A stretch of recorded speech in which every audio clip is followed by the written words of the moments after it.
I love tone paper. Illustrations by me. So there are things on tone paper that you do and you use it a certain way that you don't use when you have a piece of white paper down. Now this is going to start the series of the things that I have that I love, but I just never use. Now the reason that I don't use them, it varies depending on the product. Sometimes it's because of the way that I use something. Sometimes it's because of the properties it has and I just don't like using it even though I love the product itself. And sometimes it's because when I make videos, everything I use in my videos I love. All of my papers and my pens and my paints, all that stuff I love. Unless it's the first time I'm using a product and I'm reviewing it for you live right there. Not live. You know what I mean. I'm reviewing it for you. It's the first time I ever used it. I'm using it in that video and I might say, yeah, I don't really like this. But for the most part, everything that I use in my videos I love. So don't get me the whole, oh, you're supposed to be using stuff you like. You tell everyone else to use stuff they like it. I'm using the stuff I love. But I have so much stuff that I do love that I can't use or that I don't use very often. One of them is the tone paper. We're going to go through why I don't use so much of it and what I really love about it and what it allows you to do to create in such a way. It's just an amazing thing. So I'm actually going to do three drawing paintings in this video. And I'm going to use gray paper, black paper, and tan paper. And I'm going to show you how I use them. Not everyone uses it the same way, but usually when you're using that kind of stuff, you tend to use things a certain way. I don't know about the black paper. I may use that completely different. I used to use that on the channel. Way back I used some. But those videos don't do very well, so I tend not to put them on the channel. I still use the paper once in a while. It's just very few and far between because when I'm creating, I have so much time to create. I like to record what I'm creating. So I love the stuff I'm using. But if it's not going to be very good, I do insert those videos sometimes. Things like marker videos that no one watches or some people. When I say no one, I'm not discounting you at all.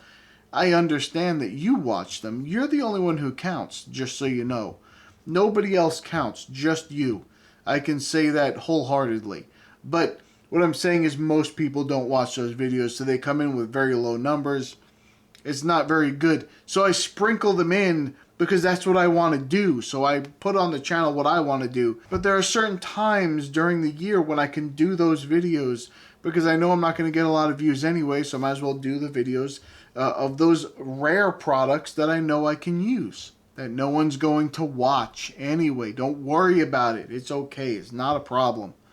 I don't mind at all. I'm rambling and we should be talking about the product. So with the tone paper, especially the Stillman and Burn, I absolutely love their tone paper. I know, I have Strathmore paper too that's toned, and I've used it before and it works okay.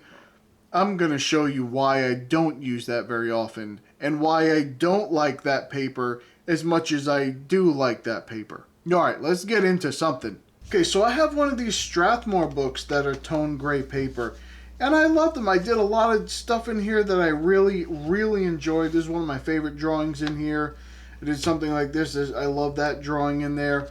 I did some light watercolor in there, some weird different things, and some white and gray, and that's the kind of stuff that I really like doing in these types of books. So that really strange, just black, white, and gray, and that's really what I enjoy doing this. Let me tell you why I do not like. I thought that one was pretty cool. I enjoyed that one as well. But let me show you what I don't like about it. Let's see if I can. Let me zoom in so you can see it a little bit better. Now, sometimes it is easier to see than other times. I don't know if you can see that. These are slightly different shades of gray. They're both the same paper, only this one came in the book. This is a sketchbook. Yeah, I know you can't see it. It's not on the screen all the way. But this one came in a sketchbook. But you can see little brown fibers everywhere inside the paper. Not as bad as this paper, which actually came from the pad. So this is the tone gray from Strathmore, the pad, and I just cut it out and stuck it on the front of this book that I made myself. You can see a lot more little gray space. You see that thing right there? Yep, see all those little gray, like, the brown marks, the brown specks, they're brown fibers all in the gray paper. It drives me nuts. I don't like that for that reason. The books are a little better, but then the color's different. So let me back up a little bit here. Okay, now I want to show you this compared to the Stillman and Byrne colored book. Do you see that color? That's a nicer gray color. It's nice and cool gray, where this is like a brown gray, and it's because of all those fibers that are in there, and I don't like that.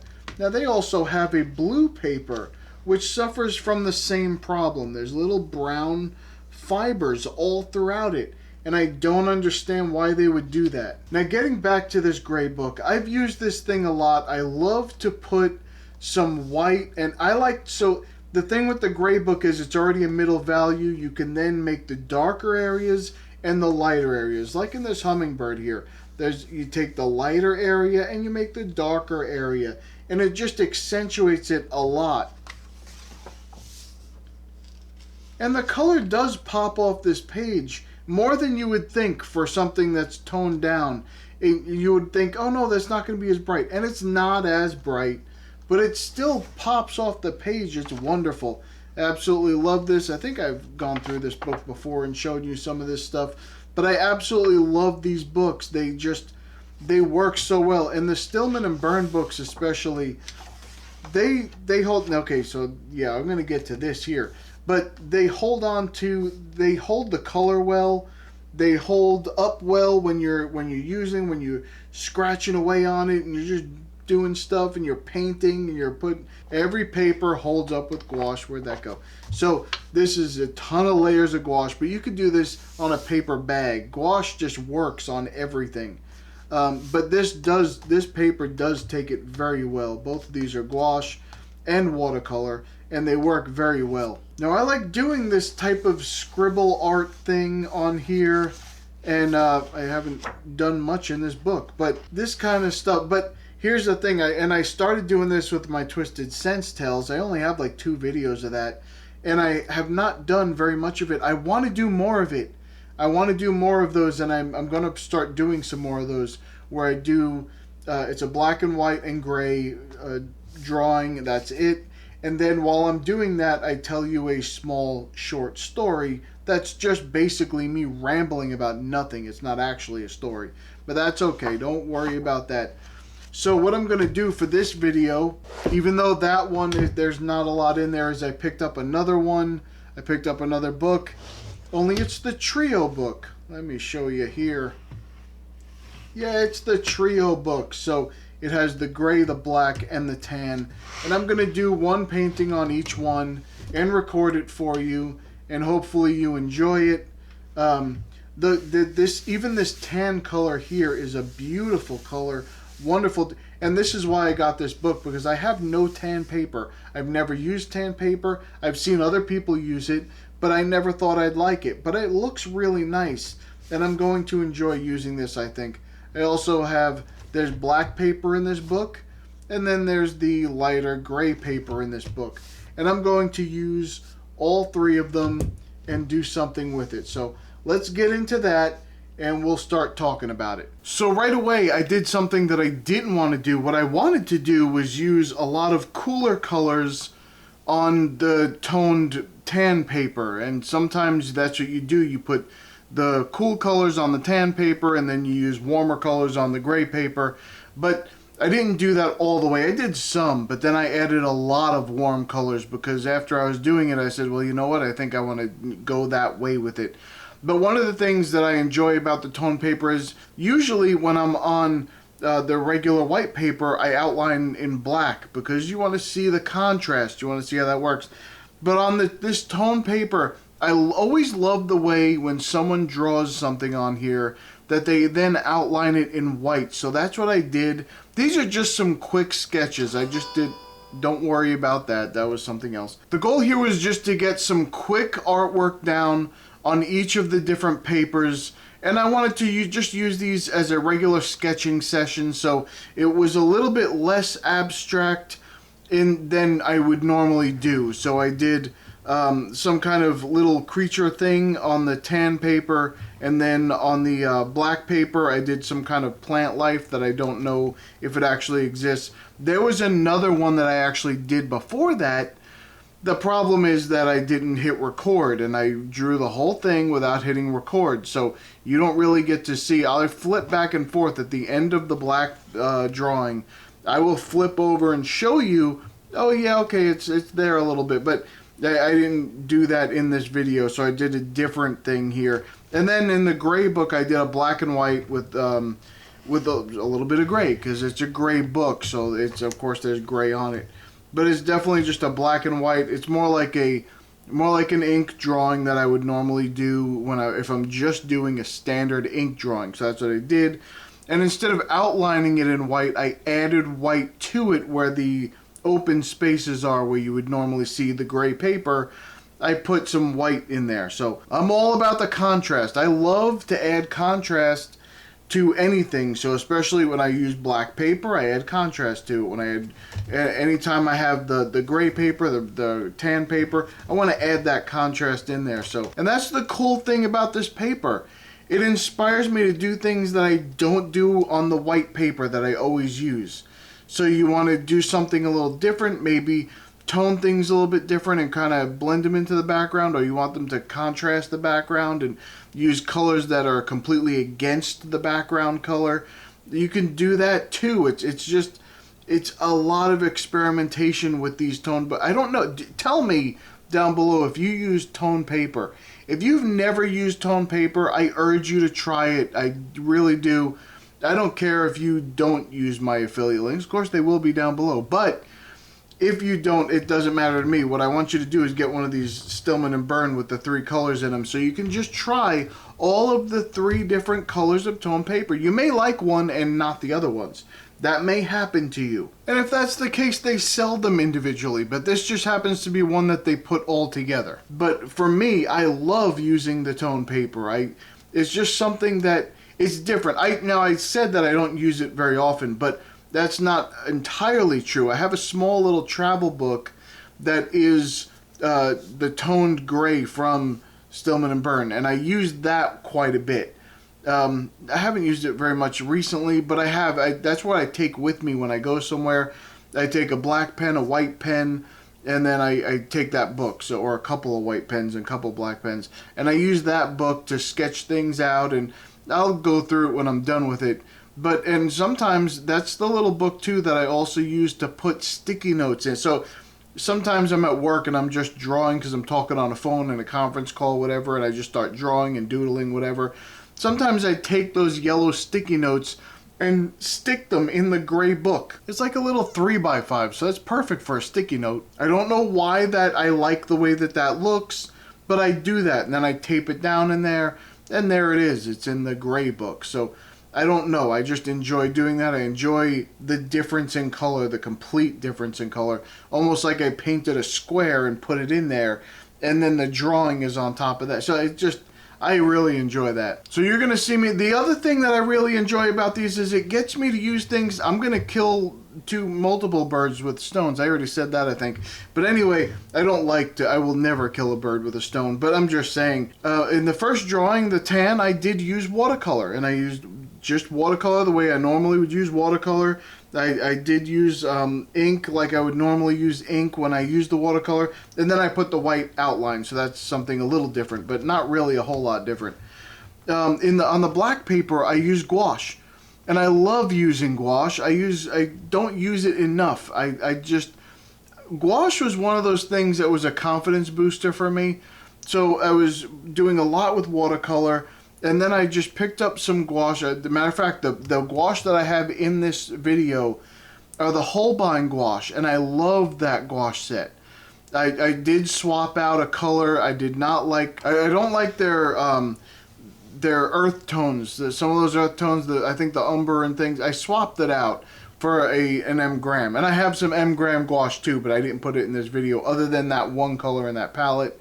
and the gouache, the white gouache. The white gouache, I believe, don't quote me on this, it could still be the Holbein white, but I think I replaced it with the M. Graham white because I just use it so much. And I love the M. Graham white gouache, so I use that quite a bit. But I'm telling you, when I love to use gouache and I don't really get the chance to as much, or I don't grab for it as much. It's just something I just don't grab for, even though I love to use it. So when I paint on black paper, I almost always grab gouache. So that helps me to grab things that I want to use more of.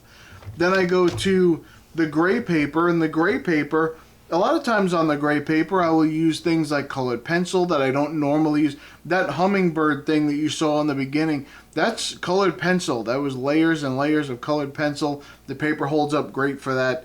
And I enjoy using that. You can put the odorless mineral spirits to blend. That's how I blended that out. And it works just fine. It doesn't hurt the paper. It's decent paper. Even though it's fairly thin. I know they call it, I think they call it a heavyweight paper, but it's fairly thin. Let me see what they say it is. So it says it's 150 GSM. That's something like, I want to say that it's something like 100-pound paper or 90-pound paper, something like that. So they call it heavyweight. It's not technically heavyweight. It's not super heavyweight or whatever. But so they say. And for this, they say it's good for dry media, light wash, ink, sketching, and that's fine. And it has that medium grain surface, so you can use that. The colored pencils do grab onto this. So, and you can put a ton of layers. It does grab pretty good. I enjoy this book.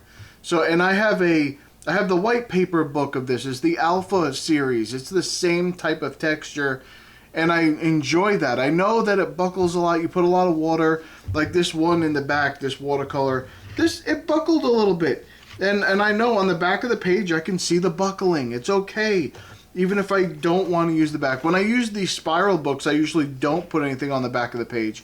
I usually only put something on the front of the page just because of convenience. I don't want to draw with my right hand with the ring binders digging into my wrist or whatever.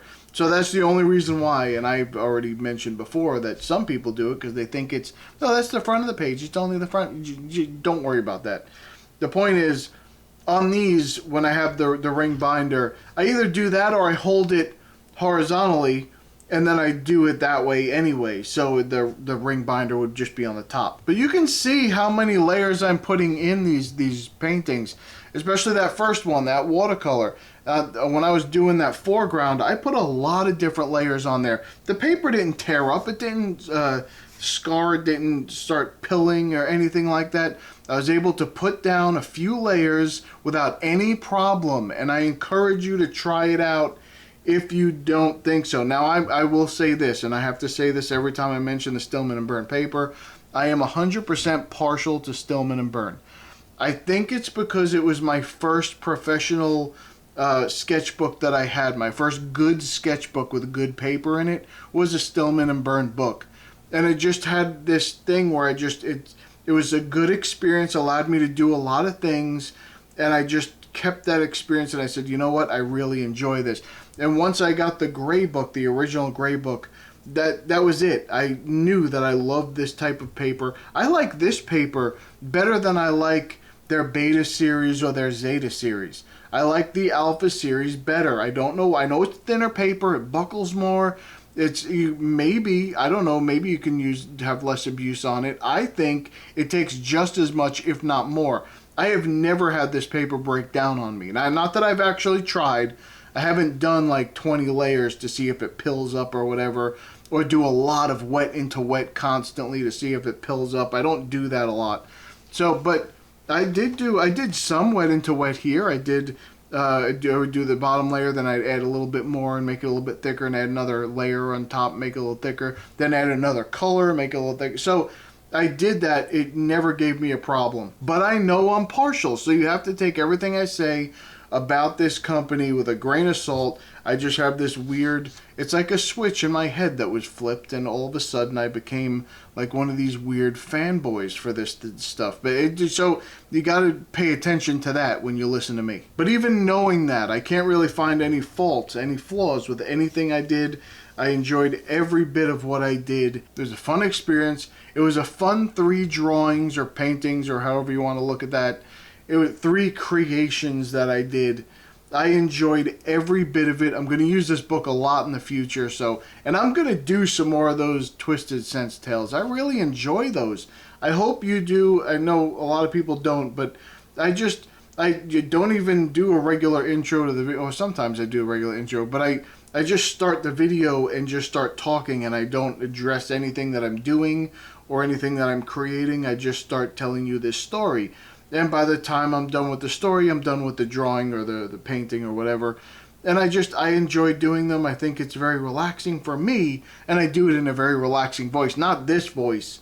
Not my normal voice. I don't do it in that voice. I do it in my voice like if Bob Ross was in a cult. If you can picture that, that's the kind of voice that I do. But I do enjoy them, and I'm going to do some more of those in the future coming up here pretty quick. So let me know, have you even seen, a lot of the audience is new. I haven't done them in a very long time. A lot of the audience is new and you have never seen them before. If you go to the playlists on my channel, you'll see a Twisted Sense Tales playlist. There's only 2 videos on it, I think. But I really enjoy doing them. So I think I was in the middle of telling you to go down below and to let me know if you enjoyed this paper.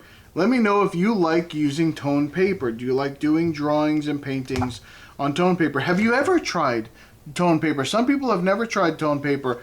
I know it took me a long time to try toned paper, but there's just so many different things you can do. If you look at the end of the first drawing and the end of the second drawing, how it was outlined, and I put little fringes on the end of the second drawing. I don't know why I did that, but I imagined that it was like a carnivorous plant, and it had these little hairs that if something touched it, it would like latch onto it. But so I put these little white hairs all over it. Don't worry about it. It's just what I was imagining. And then at the end, when I did that weird little ghost shrimp thing, I'm going to call it a ghost shrimp. Unless there already is a ghost shrimp, in which case that is not it. But if it's not, then that's what that is. If it's not a ghost shrimp, then I don't know what it is. But I really enjoy. Look at how I created a lot of those. I know I started the drawing and then I hit record after, because I realized I didn't hit record on that one either. And I said, oh crap, and I hit record. I caught it in time though, towards the beginning, so I could add a lot more of that drawing to it. You could see most of that drawing. But I really enjoyed it, and look how I created some of those lines and how I just kept going back over, like up and down, and creating lines as I was doing it.